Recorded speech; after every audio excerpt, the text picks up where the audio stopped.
Good morning, everyone. We're going to talk about the threshold of belief today. If you want to start turning to Hebrews 11, many of you have been here for a long time. I know where I'm going with the first scripture, but just as an introduction, belief is a fundamental concept of society. And it is something that exists in all cultures, and it covers a range of different topics. With our ability to consider abstract thought, people conceptualize the unknown, and they bring into their personality purpose towards the intangible. If you want that more simply put, belief is an acceptance that something exists or is true, especially one without proof.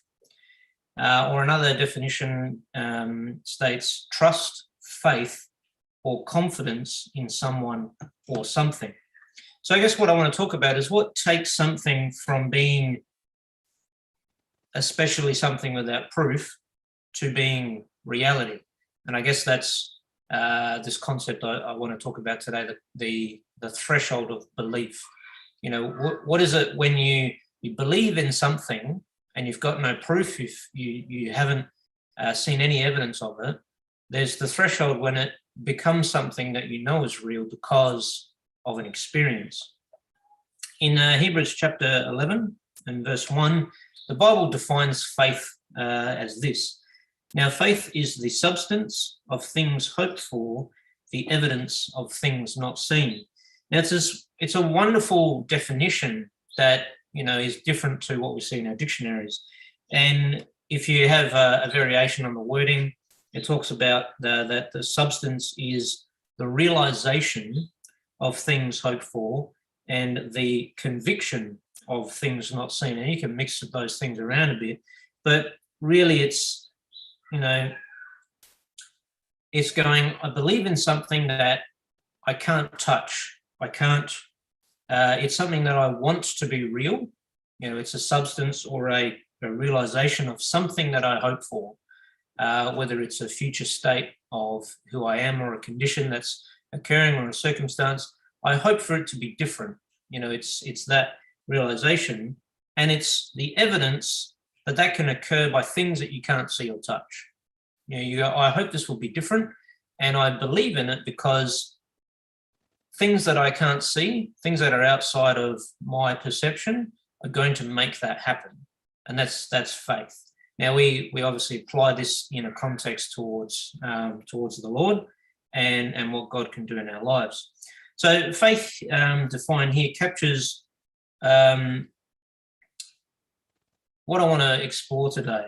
The threshold belief, as I mentioned before, takes something from that seems intangible. Like I said, it's something that you hope for, but you can't touch, you can't physically experience it, and it turns it into a conviction of reality through an experience. Now, that experience might not always align to the thing that changes, and if that doesn't make sense to you, we'll hopefully cover that as we go. Experiencing something impossible to see or describe in real terms, but still provides conviction that it occurs, gives power to faith. And to emphasize that, just in verse 6, says, but without faith it is impossible to please him, that being God. For he that cometh to God must believe that he is, or that he exists, and that he is a rewarder of them that diligently seek him. So what that means is that a belief or faith in God is a building block to establishing a relationship with him. Now, people say, well, that's not very fair. If I want to know if God is real, can't he just, pop open the heavens, have a big neon sign pointing to the sky, just make it so that I can see him? But God is saying, well, before I give you any evidence of my existence, you have to believe that I'm there. And you say, well, that's not fair. There's an often used phrase that seeing is believing, but God says, I want you to trust that I exist before I show you evidence that I do, because that's where the faith comes into it. he's requiring us to trust in something that we can't perceive with our natural senses, yet the experiences that he gives us confirm that he exists. Now, the Bible demonstrates that many people have this foundation of belief built in, that they are drawn to the concept of gods, or higher beings or powerful deities or spirits. You look at many, many cultures and they will all come up with something that sort of fits in with this array of different ideas where they go, I believe that there's something outside of myself that impacts on my reality. And they typically join morality in with that. And that's another fundamental building block of society where they go, well, let's make some rules and say that, these are the good things, these are the bad things. If you do the bad things, then the gods or the beings or the powers or the spirits will be angry at you and bad things will happen. And so that drives people towards living a moral life under their rules and under their ideas. And that's a basic foundation of belief in different cultures and societies. Now, as we move to modern day, people become enlightened and they tend to drift away from this idea, mostly because of the fundamental thing where they go, I want to define morality as something different to what you define it as so that I can do whatever I want and not feel bad about it. That's an aspect of our society. But in our modern world, when you transition to that, belief is still there. So just as some examples, agnostics believe in something, they just don't know what it is. They very strongly believe that no one knows how to define God. That is the foundation of their strong belief. Atheists believe very strongly that God doesn't exist. That's the foundation of their belief. I believe that nothing exists. That's what they, convict themselves of. There's no higher power out there to influence my world. I believe that very strongly. There's still that foundation of the belief system. Evolutionists believe that the inevitability of chance and circumstance eventually lined up so that we could exist at all. It's still a belief system based on the churnings of the universe over millennia, where they say, well, I don't believe it was influenced by higher power. I believe it was influenced by maths or physics or things smashing together and eventually something occurring. It's still a belief system. I started looking up a few quirky ones, but I figured it would take up too much time. But there's a whole lot of different belief systems that are quite ridiculous. If you want a fun one to look up, there's the Church of Maradona, which is the deification of a soccer player. But just one that's quite interesting is that of a survey, I can't remember the details, but it's not really important, 50% of Icelanders believe that elves exist. That's actually a nationwide belief system where they go, we honour these parts of our country and we believe there's these little elves and they do things. And if you try and build a highway through their area, then bad things are going to happen. And that's a belief that they have. There's lots of other beliefs, but we'll move along. So what it is that belief is a part of who we are. And we're going to have a look at a few people in the Bible who found their belief in gods crossed the threshold into reality. Just in verse 8 of the same chapter, Hebrews 11, it says, by faith Abraham, when he was called to go out into a place which he should after receive for an inheritance, obeyed, and he went out not knowing whither he went. I don't want to spend too much time in Abraham's story because I want to have a look at someone else. If you want to start heading towards Genesis chapter 35. But what we know about Abraham is the fact that he was a descendant of Noah. He lived in the land of the Chaldees in Lower Mesopotamia. And it was actually, that area would develop into Babylon. And they actually established many pagan ideologies, which some have continued throughout to this day in a spiritual form, but also it dominated a lot of their culture throughout history. And he was actually called out of that. His father, Terah, was he believed in pagan gods and all that sort of stuff. And Abraham he had this belief system in gods, but he was spoken to by God himself. And he was commanded to have faith in a different future. And he accepted that, and he came out and he went into the land of Canaan, and he continued to believe in this God that he had interactions with, and his descendants did the same. Genesis chapter 35.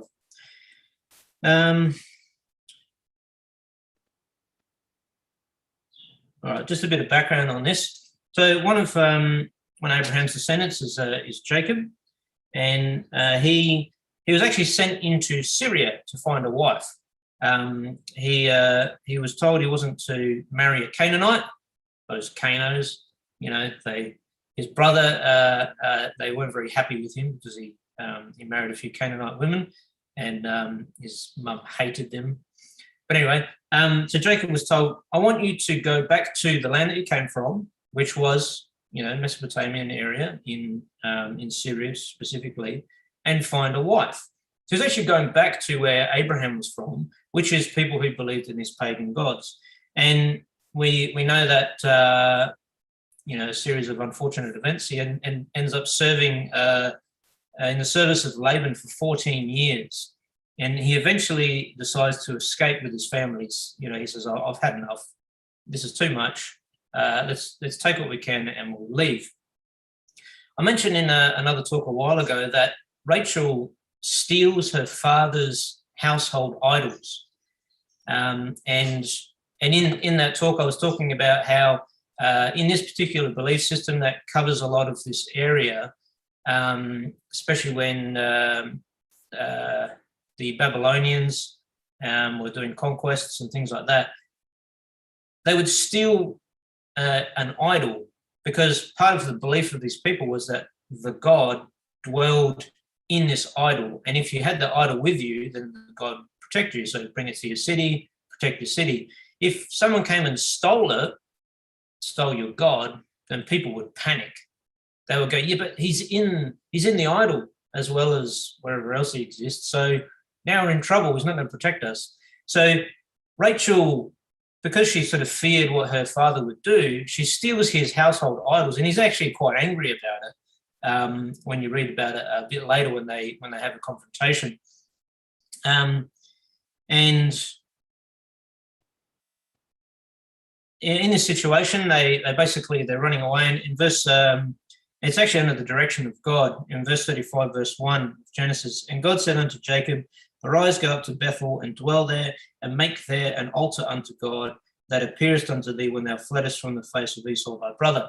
So God has actually said, look, you guys have got to move on. And when you get there, I want you to make an altar unto me. So Jacob actually, when he talks to his family now, he touches on this belief in gods. So we obviously know that Rachel's coming from a family that believe in pagan idols. They have these household idols that represent the gods that they believe in. And verse 2, then Jacob said unto his household and to all that were with him, put away the strange gods, or the foreign gods, that are among you, and be clean, so purify yourself, and change your garments, and let us arise and go up to Bethel, and I will make there an altar unto God, who answered me in the day of my distress, and was with me in the way which I went. And they gave unto Jacob all the strange gods which were in their hand, and all the earrings which were in their ears, and Jacob hid them under the oak which was by Shechem. So he says, all right, your belief system in your gods, I'm going to prove to you now that it doesn't mean anything, and that you actually need to put your faith in my God, and he's going to prove himself. And they obeyed, and they gathered all their stuff, and he, shoved them under a tree and says, we're done with that. We're going to leave it alone, because I'm going to show you that my God, who has proved himself to me, is going to prove himself to you. And, they did it. And as a result, in verse 5, it says, and they journeyed, and the terror of God was upon the cities that were round about them, and they did not pursue after the sons of Jacob. So obviously they had this fear that the people that Esau had had influence with, or perhaps their enemies in the area, were going to come and chase after them. And he said, look, let's obey what God has asked us to do, and they'll leave us alone. And that's what happened. They had safe travel through this area, and they weren't pursued or attacked by anyone. So there's opportunity for God to provide evidence of his existence to those that trusted in him. We'll go over to Exodus chapter 2. I'm going to have a bit of a look at Moses. We're actually going to skip around some of the major parts of what we're familiar with him. And I actually want to have a look at his interaction with Jethro, his father-in-law. So we know that Moses was raised as an Egyptian. We don't know if he had any understanding of the Hebrew religion. By circumstance, we know that his mother was able to become his nurse. We don't know how long that continued, whether she maintained a relationship with him, whether she was able to reveal at any point that she was his mother. We don't know. But we do know that he knew at some point that he was a Hebrew. And just in verse 15, this is just after he has this altercation he sees an Egyptian beating up one of the Hebrews, and it says in verse 11, one of his brethren. Now, whether that's an indication to us or an indication to him, that he said, that he realized, well, this is someone who's the same as me. And he sees him being beaten up, and he attacks the Egyptian and kills him. And then he, buries him in the sand. Now, when it turns out that people found out what he had done, and it gets back to Pharaoh, and Pharaoh is quite angry and is going to kill him. So verse 15, and when Pharaoh heard this thing, he sought to slay Moses, but Moses fled from the face of Pharaoh and dwelt in the land of Midian, and he sat down by a well. Now the priest of Midian had 7 daughters, and they came and drew water and filled the troughs to water their father's flock. And the shepherds came and drove them away. But Moses stood up and helped them and watered their flock. And when they came to Reuel, their father, he said, how is it that you have come so soon today? And they said, an Egyptian delivered us out of the hand of the shepherds, and also drew water enough for us and watered the flock. And he said unto his daughters, and where is he? Why is it that you have left the man? Call him that he may eat bread. And Moses was content to dwell with the man, and he gave Moses Zipporah his daughter, and she bare him a son, and called his name Gershom, for he said, I have been a stranger in a strange land. So, your first kid, you call him stranger. But what we see here is that Moses has fled Egypt, and he doesn't know where to go. So he wanders into the land of the Midianites, and he is recognized as an Egyptian because that's what he looks like. That's how he was brought up. And he meets the high priest of the Midianite gods, Jethro. That's his position. He goes, well, I've got this belief system in my gods. And he welcomes Moses into his family because he helped his daughters to water the flock and found that he was, a helpful person. And so we see here that he marries Zipporah, and he grows up amongst these Midianites. And many years later, he's looking after Jethro's flock. So in chapter 3, verse 2, so here we'll start skipping through these sections a bit more, but in verse 2, we know that the angel of the Lord appeared unto him in a flame of fire out of the midst of a bush. And he looked, and behold, the bush burned with fire, and the bush was not consumed.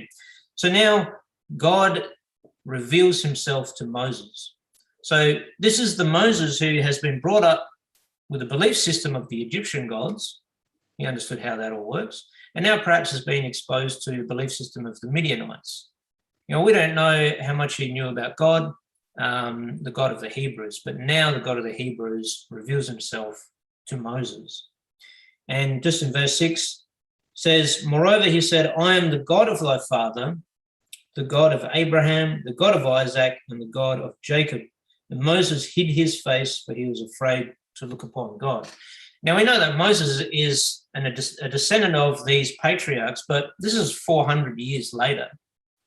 So he's many, many generations removed from these people. So it's not like, oh, that's my grandfather. he told me all these stories. So he's got this mixed idea of these belief systems, but when the God of his ancestors reveals himself, all of a sudden there's an experience. And I guarantee you that he didn't have any experience with the Egyptian or the Midianite gods. So who is this person that talks to him? Verse 14. And God said unto Moses, I am that I am. And he said, thus shalt thou say unto the children of Israel, I am hath sent me unto you. Now, who is this God? He is the I am, the existing one, the being that people wonder about that generates belief. You know, you go, who are you? I'm the I am. You're the I am? What does that mean? Because, well, of all the gods that you believe in, I am that God. I am the only one. I'm the present one. I'm the eternal one. I am the only one in existence. I am that God. That's who I am. And so he's the one that will show himself to those that have faith. And so all of a sudden Moses has this experience. He has this conversation with God. God gives him direction. And it's similar to Abraham, where whatever your belief system was, all of a sudden you've got an experience with the something or the whatever, the higher power that you believe in, and it has made himself known unto you. And you go, okay, what do we do now? Haven't experienced any of this before with whatever else I believed in. So let's go. So we know Moses confronts Pharaoh. And just to pick up chapter 7.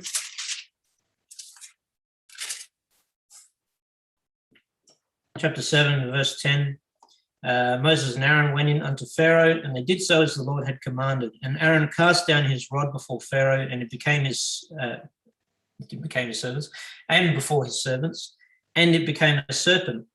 Then Pharaoh also called the wise man and the sorcerers, now the magicians of Egypt. They also did in like manner with their enchantments, for they cast down every man his rod, and they became serpents. But Aaron's rod swallowed up their rods. Now, we have this situation where, you know, Moses has gone before Pharaoh, and God says, I'm going to use you to perform miracles before Pharaoh so that he can know that I exist. And by extension, you know, as he rejects you, we're going to have these plagues, and that you're going to declare that God is going to send a plague. Here's a plague. God sent the plague. Do you believe in God? Let my people go. Times 10. And it's going to be this repetition and an escalation of wonders and miracles by God as proof of his existence, because God has said, by the time we're finished, your people will know that I'm their God, and the Egyptians will know that I am your God, and no one will have any doubt about it. But we have here in the beginning that, you know, there's the staff, smacks it on the ground, turns into a serpent. Ta-da! And Pharaoh says, all right, boys, do your thing. And the high priests or the magicians or whatever, you know, whether they go and grab their special snake stick, which is just a tube with a snake in it that shatters when they hit it on the ground and it's very angry, or whatever it was they did, they managed to replicate this miracle, except, you know, all their snakes got eaten by the other one. So obviously they go, well, that's not that impressive, because our gods, our belief system can also replicate these miracles and these wonders, whether by trickery, whether by, you know, mirrors or whatever else magicians use. They go, that's not impressive. But as things progress, it escalates to the point where they can no longer replicate the same things. We know that they do the same with the river of blood. They just had a special powder that they throw in the water that turns it red. Ta-da, same thing. But over in chapter 8,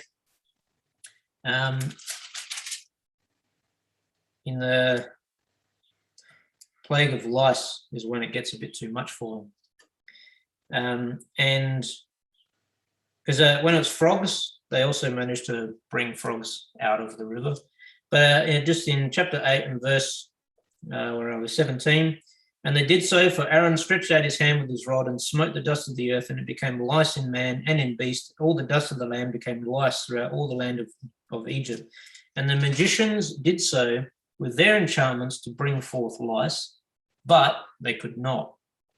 So there were lice upon man and upon beasts. And then the magicians said unto Pharaoh, this is the finger of God. And Pharaoh's heart was hardened, and he hearkened not unto them as the Lord had said. So all of a sudden, they acknowledge and say, this is a power beyond our ability.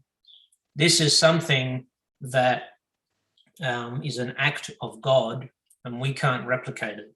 It's now it's surpassing what we can do. And obviously it escalates. There's many, many plagues, and by the end of it, the children of Israel escape Egypt. So after all this, we are just in chapter 18 of Exodus. So there's many mighty wonders and miracles. So Moses, he then confirms to the people, of Israel, the Hebrews, he says, your God has asked me to deliver you. And they said, well, what are you talking about? You're not one of us, you're an Egyptian. And he goes, well, I'll prove it. And by the end of it all, they went, yes, no, you're right. Your God exists, our God exists, and he is delivering us. So just in chapter 18, verse 1, when Jethro, the priest of Midian, Moses' father-in-law, heard of all that God had done for Moses and for Israel, his people, and that the Lord had brought Israel out of Egypt, and he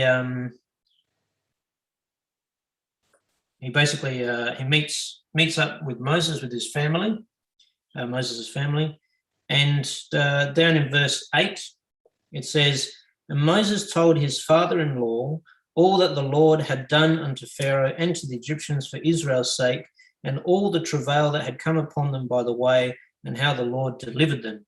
And Jethro rejoiced for all the goodness which the Lord had done to Israel, whom he had delivered out of the hand of the Egyptians. And Jethro said, blessed be the Lord, who hath delivered you out of the hand of the Egyptians, and out of the hand of Pharaoh, who hath delivered the people from under the hand of the Egyptians. Now I know that the Lord is greater than all gods. For in the thing wherein they dealt proudly, he was above them. And Jethro, Moses' father-in-law, took a burnt offering and sacrifices for God, and Aaron came and all the elders of Israel to eat bread with Moses' father-in-law before God. So here we have the situation with Jethro. He was back home.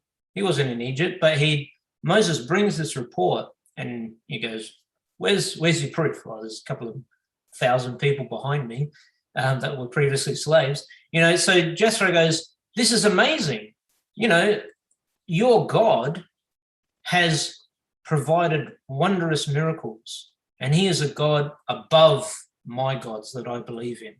The belief system that I have, he's proved himself above all of that, and I will now honor him. We'll go to another example just in Daniel.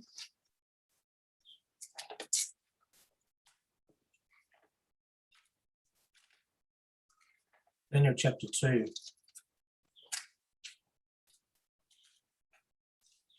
I find this series of events quite fascinating. It deals with King Nebuchadnezzar of Babylon, and he has many interactions with Daniel. And we know that the first one is in chapter 2 and verse 46. He has the very famous dream about the statue. And he goes, I don't know what any of this means. It doesn't make any sense. I need someone to interpret it for me. And so eventually Daniel was able to come before him and say, this is what it means. And as a result, verse 46, then the king Nebuchadnezzar fell upon his face and worshipped Daniel, and commanded that they should offer an oblation and sweet odors unto him. The king answered unto Daniel and said, of a truth it is that your God is a God of gods, and a Lord of kings, and a revealer of secrets, seeing thou couldst reveal this secret.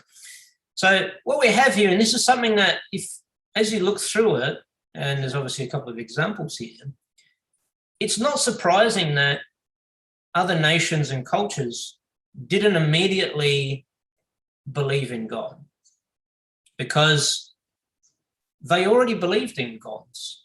They already had their belief system. And it was founded on this idea of there being higher beings, this idea of there being powerful deities that, they already attributed things to. So if the crops failed, they automatically went, the gods must be angry. If it was plentiful, hooray, the gods are happy with us. If they were going to go to war, they would inquire with a soothsayer who would, collect some poor animal and have a look at the insides and say, yep, it's definitely going to be a victory, go for it. That's how they interacted with their belief system already. They didn't necessarily need any miracles or any powerful, demonstrations of things, because they already attributed things to the gods, whether there was any evidence of them or not. And unfortunately, Israel falls into this trap many, many times throughout the Old Testament. You can see where they, worship pagan idols where nothing happened, but they were quite happy to follow all the rules and all the expectations of that. And even to the point where, when Moses was missing up a mountain for too long, they went, we need a god, let's make one. And Aaron said, oh, everyone made me do it. He makes a golden calf and says, that's your God, let's worship that, because they needed something to connect with, even if the thing that they connected with had no power, no proof at all. So we see here Nebuchadnezzar goes, well, I already believe in gods. I already have interactions with them. We already worship them, and good things happen and bad things happen, whether they're linked or not with the gods. It doesn't matter. That's just the way that we work. So when Daniel says, my God has given the answer to this dream, Nebuchadnezzar says, that's great. That's another one that I can pin into my belief system. But we'll just stick him a little bit higher. He's a god of gods. He's pretty good. He's a bit better than the other ones. Like, just add him in the pantheon. He's like a Zeus one. We'll just put him up there. That's fantastic. And now I'm going to worship you, Daniel. It's like, why? Because that's what they believe in. That's the way that they work. Through various interactions with Nebuchadnezzar, his thinking starts to change. And we'll jump over to chapter 4. I'm not going to go through all of these examples. We're fairly familiar with them. If you're not, have a read. It's pretty interesting, because whilst the children of Israel have been punished for their disobedience over many years inside of Babylon, God was still working miracles. Daniel was a faithful servant and a wonderful prophet, and established many, many prophecies that are still being fulfilled to this day. And just in chapter 4, verse 37, this is actually Nebuchadnezzar's account of what had happened, and part of God's plan of his punishment of Israel was he was going to select Nebuchadnezzar, say, he's my servant. He doesn't necessarily believe in me at the moment, but I'm going to use him for what I want. And I've given a couple of presentations recently where he was utilized to enact punishment or deliverance, depending, and at the same time establishing the building blocks for a lot of things that would come later. And it got to a point where Nebuchadnezzar, and this is historically true, when King Nebuchadnezzar II took over Babylon, it accelerated as an empire. And the Babylonian Empire, at this time in history, was one of the most powerful empires. And it lasted a very short amount of time. But there was no doubt that it was a very powerful empire. And Nebuchadnezzar gets to a point where he goes, I'm pretty good. I've done all this, I've done all that. I'm fairly amazing. I'm very well. I'm very good at being king. Isn't that amazing? And God says, I did that, and you better acknowledge it, otherwise it's going to be bad for you. And we know that as a result of his pride, because Daniel actually prophesies this to him, as a result of his pride, one day he goes mad and he becomes as a beast. Historians try and debate and say, oh, this never happened, it's never recorded anywhere. I was actually this other guy, that they didn't like. But the other side of it is that at this point in time in history, if your king is ordained by the gods, then if they go a bit crazy, you can't just get rid of them. You have to put up with whatever madness they're going through. And there's many examples of various mad emperors and things like that, where they did some crazy things and people had nothing that they could do about it, because you either assassinated them because you didn't like them anyway, or you had to put up with them because you believed they were ordained by the gods. So whatever the case is, Nebuchadnezzar spends 7 years thinking he's a cow.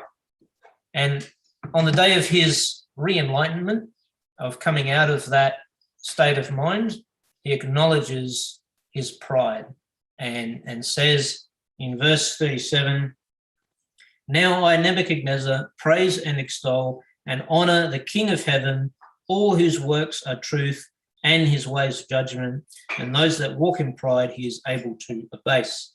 You see, he gets to a point where he recognizes that God is God.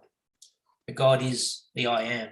Whatever, no God of gods. Let's scrap all the other ones. This is the I am, the existent one.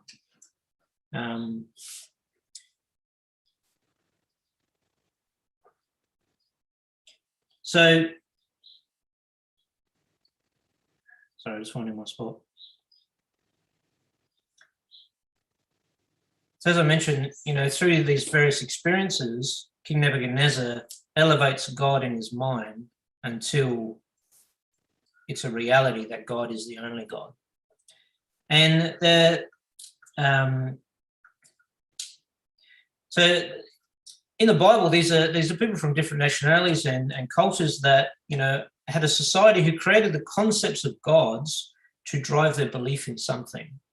And I guess what I'm trying to explore here is that it's an intrinsic part of who we are to believe in something out there, something bigger than who we are, something that defines how reality is shaped.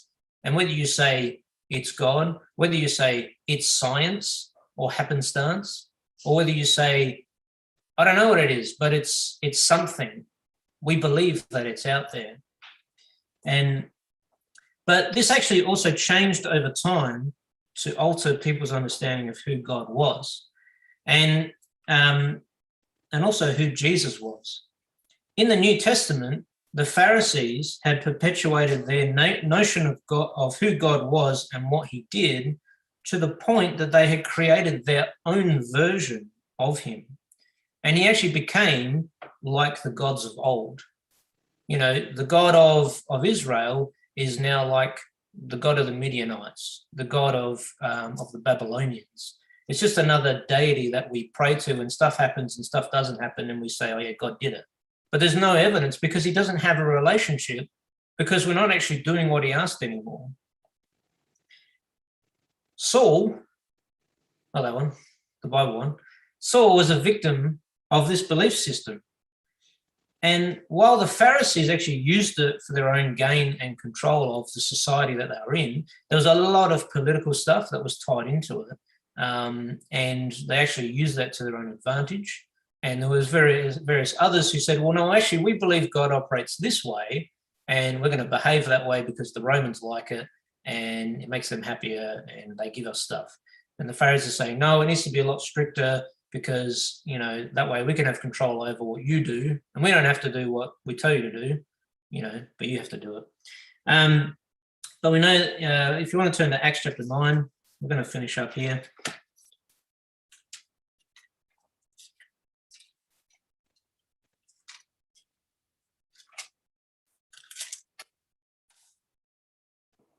Saul genuinely thought that what the Pharisees preached was what God wanted. That was where he came from.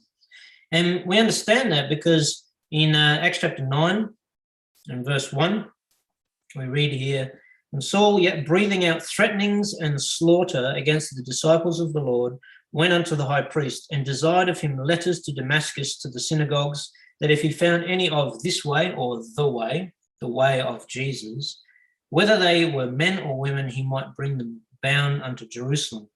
He was determined to fight against these blasphemers who propagated this false doctrine according to his belief system. That's where he was at. The Pharisees said, Jesus is a false prophet, he's not the Son of God, that's why we had to get him killed, and anyone who keeps trying to perpetuate his ideology is a heathen and must be trialed and punished and put to death. And Saul went, I'm on board with that, because that's what God wants. That's what the God of my belief system says should happen. Now, if you think that's incorrect, you grab that and carry that through the last a couple of 100 years or 1,000 years of religion, and you see that's what everyone does. That's what everyone does. They go, I'm going to create a belief system about who God is and what he wants, and that will give me the authority to do whatever I want with it. If you pick a religion, any religion, and they will adopt whatever their belief system is to further their cause. But when the real God reveals himself to you, there's a crossing of the threshold of belief.